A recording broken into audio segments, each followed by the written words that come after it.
What is going on, YouTube? It has been a little bit since I uploaded, but you know, if you're a regular subscriber of this channel, one thing I like to do is more of a how-to video. It's under like a playlist on my channel. I think it's called literally how-to or instructional videos. I'll post a picture of it right here, just on skill sets that I have that I think you guys would like or be interested in as a way to give back to you as a subscriber. If you can see the title of this video, you see it's about like how to enhance your photos in Photoshop. A little disclaimer is that I am by no means any expert in stuff. I'm probably going to do a lot of unconventional things and people are going to get pissed off because it's not the right way of doing them.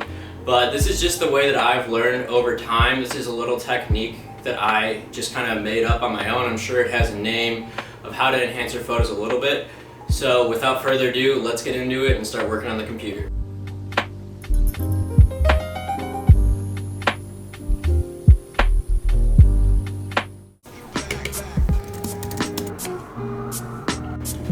So this is the picture we're working with. It's kind of like, if you don't know, I do a fitness Instagram account, so I have a lot of fitness pictures. I just particularly like this one because I think it works well with this technique that I'm about to show you all.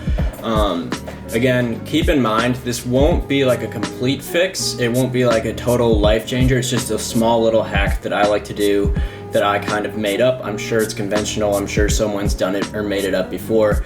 As I'm saying, I did color grade it in Lightroom. If you want me to make a video about how I go about color grading my pictures in Adobe Lightroom, go ahead and leave a comment down below and I can consider doing that for one of the future how-to videos.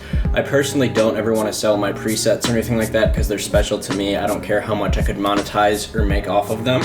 So I'm going to go ahead and just speed up the process. Essentially what I'm going to do is grab the pen tool, crop myself all the way around, and maybe even some of these weights right here out in front just to make it pop a little bit more, because I only have one 16-50 lens and lenses are expensive.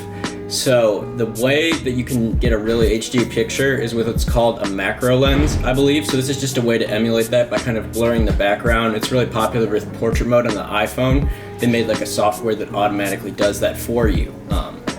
But this is just a manual way that I like to do it and go in on Photoshop. So without further ado, I'm just going to speed ramp this up so you guys don't have to watch it. Let's go ahead and get into it and compare the results afterwards.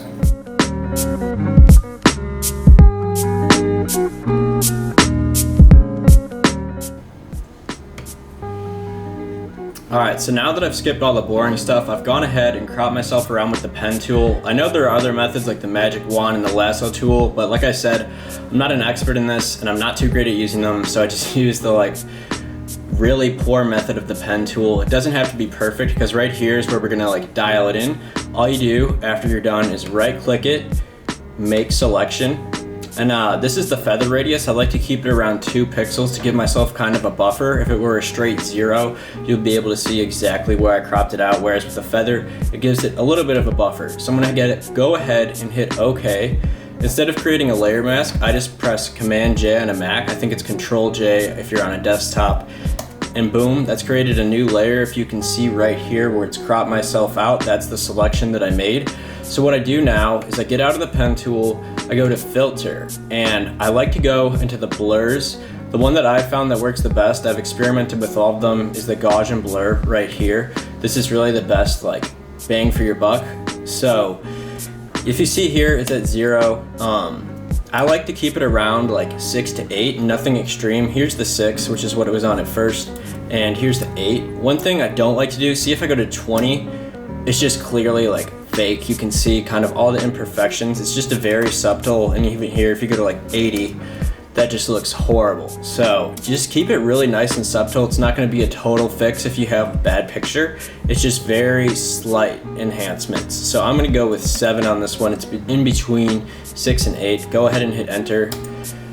And that is it. As you can see, the background is a bit more blurred here. It just puts more focus on your subject. There are some other things you can do to sharpen it, but I won't go into that here. Gonna go ahead and export it, and that is it for this video. If you enjoyed it, please go ahead, leave it a thumbs up, and subscribe if you have not already. Let me know in the comments down below what you guys would like to see for the future of these videos, and thanks for watching.